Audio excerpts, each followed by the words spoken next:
The Texas Trial Lawyers Association and myself, I'm testifying on the bill.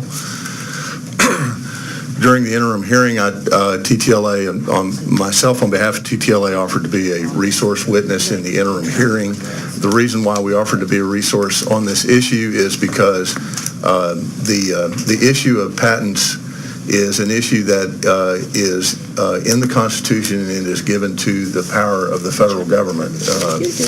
And so there is a very delicate situation of what is the line between what the state can do, has power to do, versus what the federal government has to do with regard to regulating patents.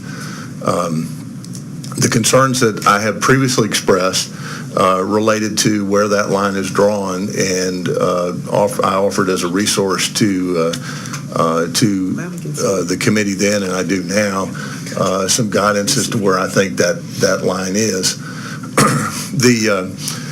The law of preemption relates to that the state cannot impose a burden on patent holders that is different from or in addition to the requirements that the federal government gives. And then the second thing is the state cannot impose an undue burden on a patent holder that is not a burden that is provided under federal law.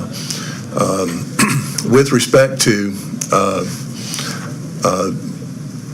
Senator, the current bill, our concern lies in two regards. One regard is with respect to the definition of what is a bad faith assertion of a patent.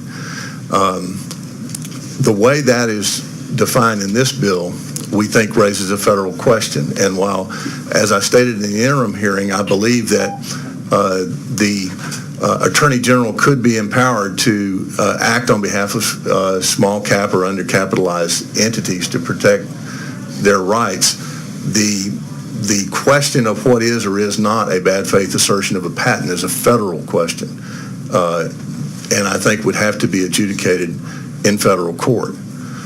Senator Nichols' bill, the way he defines bad faith assertion, doesn't implicate the validity of the patent, so therefore, in my opinion, it would not be preempted under federal law. The second concern that we have with respect to this bill is the registry section. As Senator Taylor mentioned, his bill is unprecedented. There isn't any other state that's done what he is proposing. Our concern with respect to the registry is number one, it imposes a burden on the patent holder that is not a burden that is created it is different from, and it is in addition to the burdens that are created under patent law. So I think there is a constitutional question. The second thing is that there's a presumed legitimacy for businesses that have greater than, I forget, $2 billion in assets where they can opt out of being able to have to register.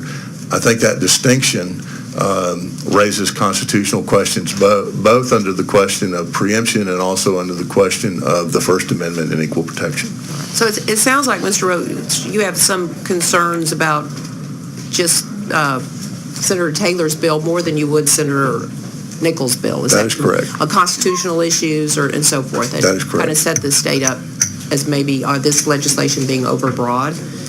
Yeah. But I think that's what some of the members have questions about. We're trying to understand the difference between the two and kind of what position it would put the state in if we made a policy decision to go one way or the other. So, Senator Estes?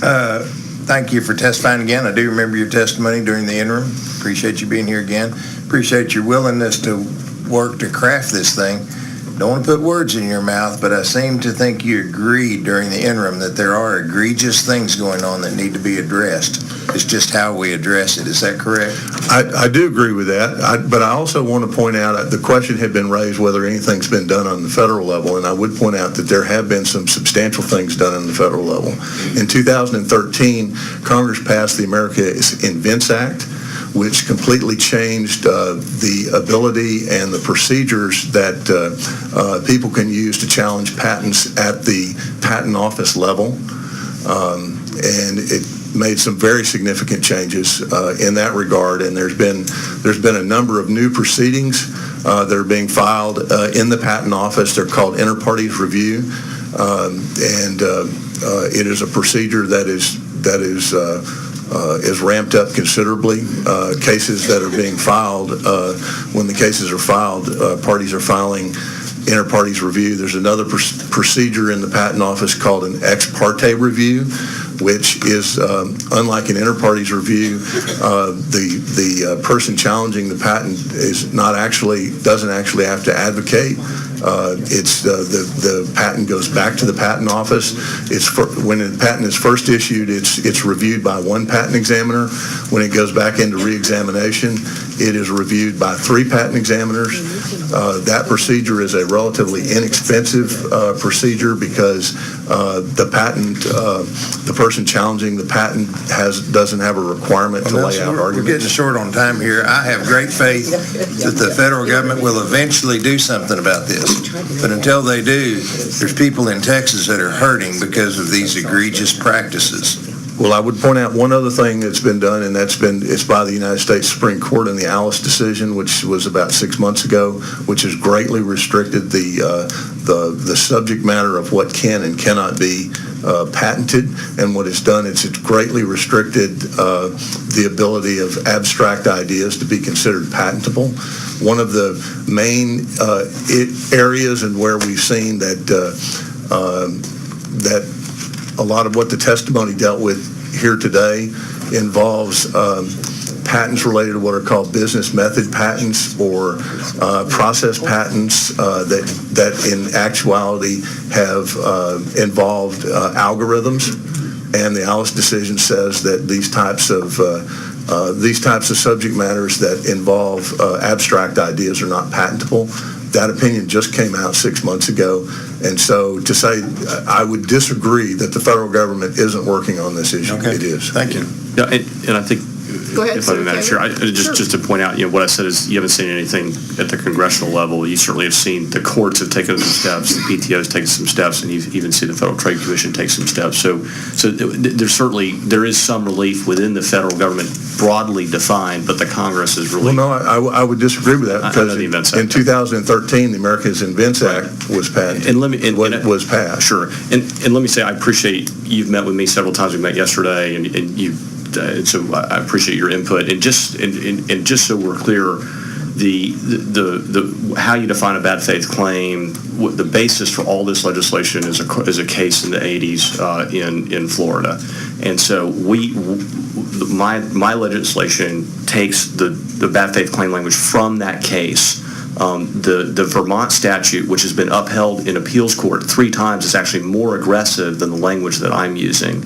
And I think Senator Nichols is less aggressive than what I'm doing. So he's taken 2 steps back from what Vermont's done, which has been upheld 3 times. I think I'm right where I need to be, which is where the law is now based on case law. And I know you've got a different opinion. Well, sort of. With respect to subsection A, I think subsection A is fine if the action if that question is decided in federal court. I think the AG can be empowered to have authority to do that. I just think it's a question of what court it has to be filed in. And I think the way Senator Taylor, the way your bill is drafted, I think and I know this issue hasn't been tested through the courts yet, but it is my opinion that it's going to be held that question is going to be a federal question. So I think if you have the AG, that the AG can enforce on behalf of a stakeholder who's challenging a patent, I think that's going to be held to be constitutional. But I think that the bill defining bad faith the way it does, I think is accurate. But I think the question of whether or not in a particular case it's a bad faith assertion is a federal question. So I think that question will have to be resolved in federal court. Right. Any other questions? Okay, thank you very much for your very